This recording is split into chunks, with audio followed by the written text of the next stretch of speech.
Assalamualaikum warahmatullahi wabarakatuh. Nama saya Arya Aliviani dengan NIM 51912111028, jurusan Bimbingan Konseling Universitas Teknologi Yogyakarta.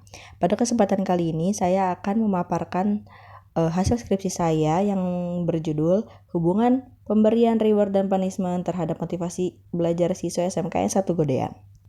Penelitian ini dilatar belakangi oleh pendidikan yang tentunya memiliki pengaruh yang cukup besar seperti kita tahu bagi perkembangan umat manusia. Hal ini juga selaras dengan yang tertuang dalam Undang-Undang Nomor 20 Tahun 2003 Pasal 1 Ayat 1 yang menjelaskan pentingnya sebuah pendidikan.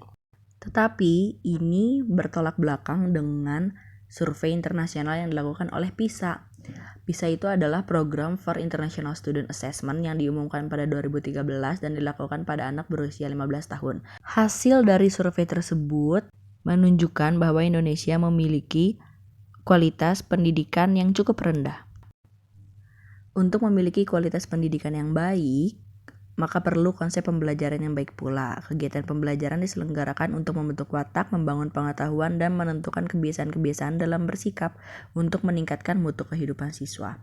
Nah, untuk meningkatkan berbagai macam hal yang sudah disebutkan barusan, diperlukannya motivasi belajar.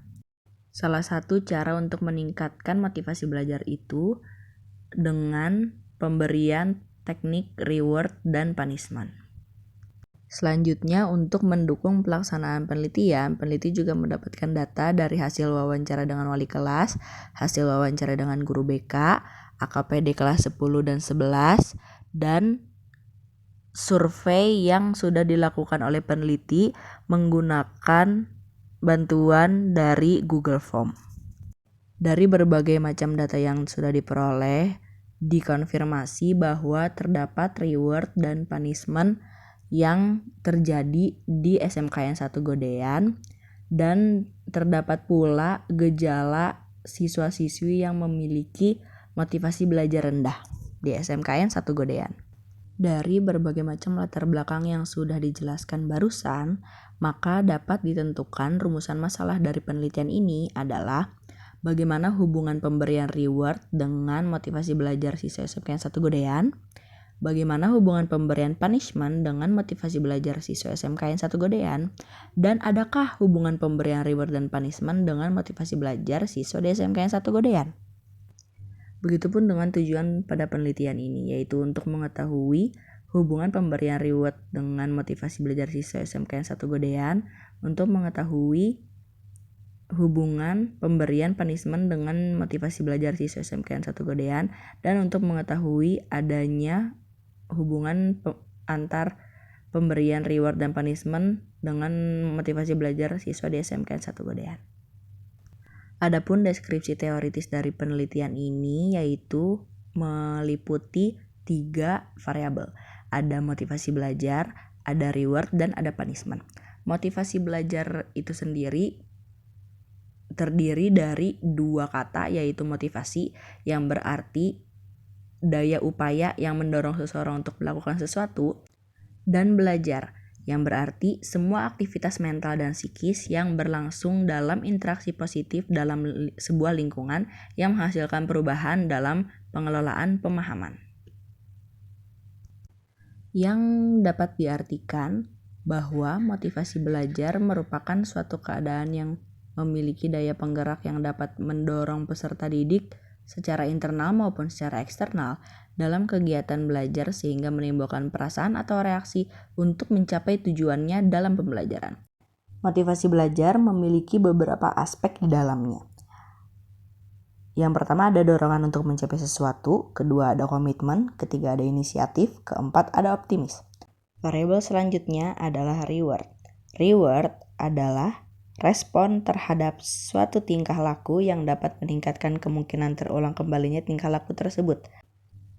Reward juga memiliki aspek, yaitu ada reward berupa pujian dengan perkataan, reward berupa gerakan tubuh, reward berupa nilai atau poin tambahan, reward berupa doa dan harapan baik, maupun reward yang berupa barang yang bermanfaat. Selanjutnya adalah punishment. Punishment merupakan prosedur yang dilakukan untuk memperbaiki tingkah laku yang tak diinginkan dalam waktu singkat dan dilakukan dengan bijaksana. Sama seperti motivasi belajar dan reward, punishment juga memiliki beberapa aspek, yaitu punishment dalam bentuk ekspresi seperti tatapan sinis guru kepada siswa, punishment dalam bentuk perkataan seperti guru saat menasihati siswa, punishment dalam bentuk fisik seperti gelengan kepala, atau punishment dalam bentuk tugas tambahan. Selanjutnya adalah metodologi penelitian. Untuk desain penelitian, pada penelitian kali ini, metode penelitian yang dilakukan adalah kuantitatif korelasional. Untuk populasi pada penelitian ini adalah 716 siswa yang terdiri dari kelas 10 dan kelas 11 siswa SMKN 1 Godean. Untuk sampel dari penelitian ini adalah sebanyak 51 siswa. Angka tersebut didapatkan menggunakan rumus Lovin untuk menentukan jumlah sampel. Untuk teknik sampling pada penelitian kali ini adalah purposive sampling. Metode pengumpulan data pada penelitian ini adalah menggunakan Google Formulir yang disebarkan melalui online. Untuk instrumen pada penelitian kali ini, peneliti membuat pernyataan-pernyataan yang didasari oleh aspek-aspek dari 3 variabel tersebut. Untuk uji validitas dihitung menggunakan perbandingan antara nilai R hitung dengan nilai R tabel. Jika R hitung lebih dari R tabel dengan taraf signifikan 5% atau 0,05, maka pernyataan dalam kuesioner dinyatakan valid. Begitupun sebaliknya.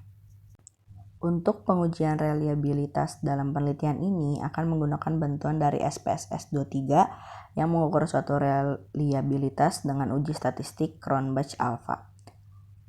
Variabel dapat dikatakan reliable apabila memberikan nilai Cronbach alpha lebih dari 0,05. Untuk uji normalitas menggunakan rumus Kolmogorov-Smirnov dengan bantuan SPSS 23. Angka signifikansi kurang dari 0,05 maka data terdistribusi normal. Angka signifikansi lebih dari 0,05 maka data tidak didistribusikan secara normal. Untuk uji linearitas menggunakan tes for linearity dengan bantuan SPSS 23 pada taraf signifikansi 0,05.